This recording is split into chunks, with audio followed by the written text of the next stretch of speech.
On parle désertification au Bénin, on va faire l'état des lieux et donner ou apporter des perspectives. Et ce sera avec l'expert de nature et bien-être ce soir, Mathias Dancy. Il est adjudant des eaux et forêts et précisément responsable communal des eaux et forêts à Toribo-Sito. Mais avant de le retrouver avec ma chroniqueuse Amandine Anyambosso, on va suivre ce reportage. La désertification. Un phénomène qui affecte la sécurité écologique de notre planète commune. À l'instar de la communauté internationale, le Bénin s'est engagé à lutter contre le danger. Plusieurs actions sont mises en œuvre. Il y a un cadre institutionnel, parce qu'il y a un comité national qui regroupe des cadres des ministères concernés. Il y a un cadre législatif et réglementaire. Donc il y a des lois et des décrets mis en place pour combattre ce phénomène. Les activités, notamment celles de certaines ONG et celles des pouvoirs publics, notamment le ministère de l'Environnement, à travers les différentes séances de reboisement et autres, tend à gagner beaucoup de terres qui autrefois étaient devenues arides. Aujourd'hui, avec cette lutte, nous avons gagné beaucoup d'hectares, beaucoup de terres qui jadis étaient vraiment dépourvues de végétation. En dépit des efforts effectués, des comportements restent encore déplorables. Nos populations, même quand elles comprennent, ont acquis des façons de vivre, des manières de faire, des habitudes qui leur sont difficiles, qui leur sera difficile d'abandonner. Nous avons le secteur du coton qui utilise beaucoup d'engrais, beaucoup de pesticides. On a aussi des méthodes culturelles qui ne sont pas appropriées. On continue avec le développement des monocultures. On fait la culture itinérante sur brûlis. Ce sont des méthodes qui portent atteinte à la terre. Nos populations ne savent pas manipuler les intrants, tout ce qui peut les aider à maximiser les cultures, à accroître leur rendement. Une évaluation a été faite entre-temps et on a vu que beaucoup reste à faire. Pour une lutte bien réussie et bénéfique, il reste vraiment à faire. Il reste à poursuivre ce qui est fait. Il reste à mobiliser des moyens et rester ensemble pour mener des actions cohérentes et coordonnées. Il reste à mettre en place des systèmes de suivi. Il faut que nos sensibilisations se fassent désormais dans nos langues locales pour que la cible, les vraies cibles, comprennent le langage que nous véhiculons, ce que nous voulons leur faire comprendre pour qu'ils puissent accepter de changer leur comportement. Dans la même lancée, les objectifs de développement durable à l'horizon 2030 prévoient d'ailleurs de lutter contre cette dégradation en recourant à des modes de consommation et de production durables et en prenant d'urgence des mesures préventives contre les changements climatiques. Merci à vous, Rolande Gloria Chidimé, pour ce reportage. La fine fleur, bonsoir. Bonsoir, Rose Danone. Et notre jardin? Bon, le jardin se porte bien. D'autant plus que ma fine fleur est rayonnante ce soir. Mon jardin se porte bien. Merci beaucoup. Alors, vous êtes avec Monsieur Dancy, oui. Dancy Mathias. Vous êtes adjudant des eaux et forêts et responsable des eaux et forêts de Toribo-Sito. Bonsoir, merci d'être là. Merci. Alors, on va en parler avec vous de la désertification au Bénin. On va faire l'état des lieux et les perspectives. Oui, Rose Danone, comme vous le savez, la désertification prend des proportions inquiétantes. Et est-ce que vous savez que chaque année, c'est des milliers de kilomètres carrés de terre qui deviennent infertiles dans le monde? Wow, c'est vous qui m'informez. Grâce au phénomène dont on a fait un peu l'état des lieux au Bénin. Monsieur Mathias Dancy, dites-nous déjà quel est l'état des lieux de la désertification au Bénin? La désertification au Bénin prend en compte d'abord des sols dégradés. C'est-à-dire des sols dépourvus de couvert végétal, exposés à l'érosion éolienne, à l'érosion hydrique, et qui sont emportés par suite des pratiques culturelles non adaptées. Et ça se pratique surtout dans le haut nord, au niveau des montagnes à pente très très grande, où les populations, pour mettre leur culture, ne savent pas comment il faut respecter les courbes de niveau.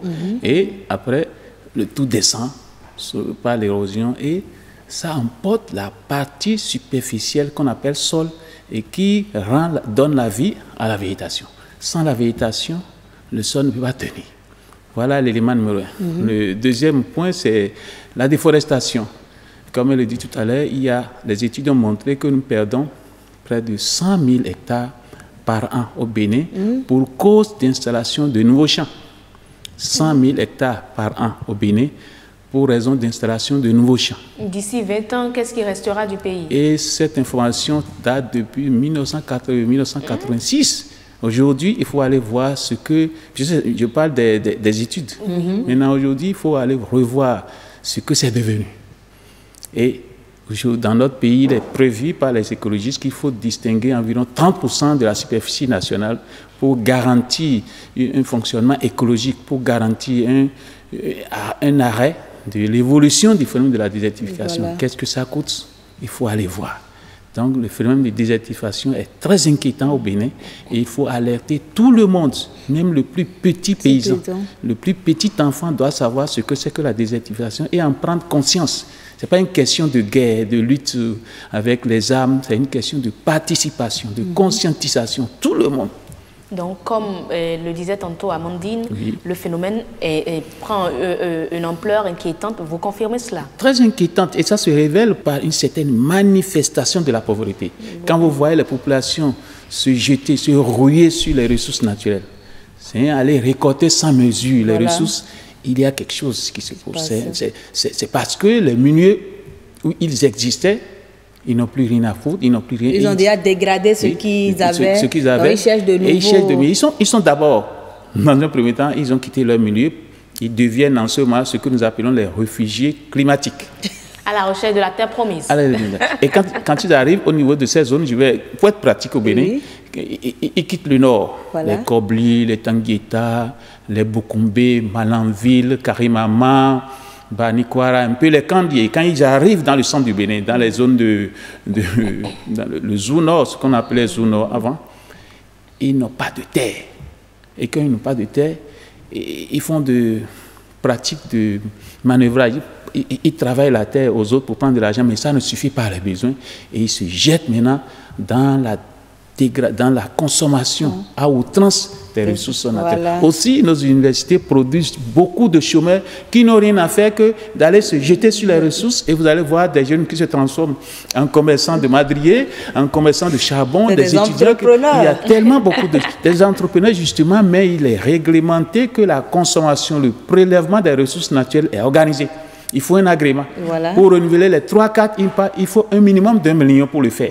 Donc, c'est des gens qui sont indiqués pour le faire, des gens étudiés, mais on ne peut pas permettre à tout le monde d'aller ramasser. Et vous voyez, dans Cotonou, dans tous les vents, il y a du charbon. Tout le monde a du charbon. Même les fonctionnaires, quand ils voyagent, au lieu de venir acheter, avec du charbon. Ils reviennent toujours avec du charbon. C'est la première chose que la dame à la maison demande. Quand on dit je vais au nord, mais en revenant à Porte de Liam, à Porte surtout de charbon.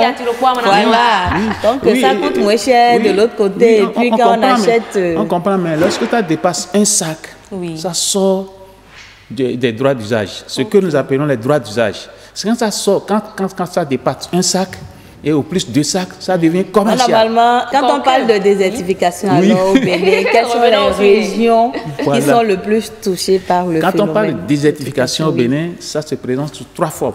Il y a les régions extrêmement touchées, les régions moyennement touchées et les régions faiblement touchées. Les régions extrêmement touchées sont donc les régions de Kobli, Tanguieta, Boukoumbe, tout ce que j'ai cité tout à l'heure, Malanville, les Kandi, les Banikwara et Karimama. Ces régions de Malanville, Banikwara, Karimama, ils sont corps à corps avec le Sahel. Là où il y a le désert, ils sont déjà à la limite du désert. Donc ils vivent, et ces régions vivent les réalités tapantes de la désertification. Et il y a après, quand on descend un peu, quand on laisse ces zones-là d'extrême, on tombe dans le milieu. Il y a les régions je vais dire Kétou, les régions de Tchaourou, les régions de Banté, tout ce qu'on appelait le zoo nord, et qui sont moyennement touchés. Moyennement touchés, mais là aussi, les pratiques ne sont pas très bonnes. Voilà. Donc, on risque de les classer si rien n'est fait dans les régions. Oui, bientôt, parce que les pratiques qui ont conduit à la désertification dans l'extrême nord sont en train d'être reconduites dans ces zones. Voilà. Dans ces zones, et ce qui s'ensuit, c'est qu'il y a une forte dégradation, il y a une commercialisation, il y a un prélèvement exagéré, non contrôlé, dangereux pour le patrimoine des ressources, et qui conduit naturellement à la désertification. Quand on laisse ces zones, il y a la zone faiblement touchée. On va parler de Djidja. Non, Djidja est dans l'autre zone. Dans l'autre zone.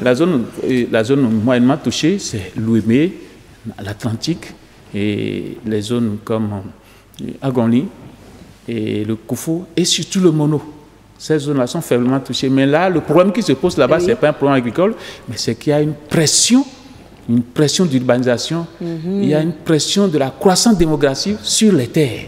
Les gens veulent construire, tout le monde veut construire des étages.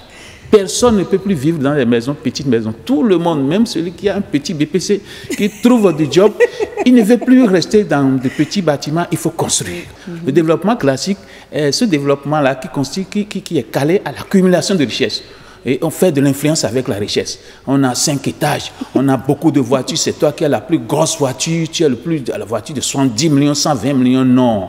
Quand on trouve de l'argent, de richesse, il faut partager. Donc la prospérité partagée. Il faut partager, permettre à tout le monde d'en disposer pour en jouir. Mais quand toi seul, tu ramasses exagérément, tu en fais usage, ça devient classique. C'est ridicule. Monsieur Dancy, qu'est-ce qui est fait? On va revenir à notre thématique. Qu'est-ce qui a été fait en matière de gestion de la désertification au Bénin? Au Bénin, d'abord, notre gouvernement a un programme d'action national de lutte contre la désertification. Voilà. La désertification a été pensée, étudiée, et avec des actions.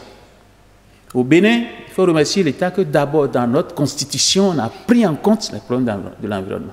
Et quand on quitte là-bas, il y a, après le sommet de Rio de Janeiro, sommet de la Terre, il y a eu création d'un ministère spécial qui a été créé pour gérer l'environnement. Et quand on dit l'environnement, les aspects les plus, c'est d'abord la désertification.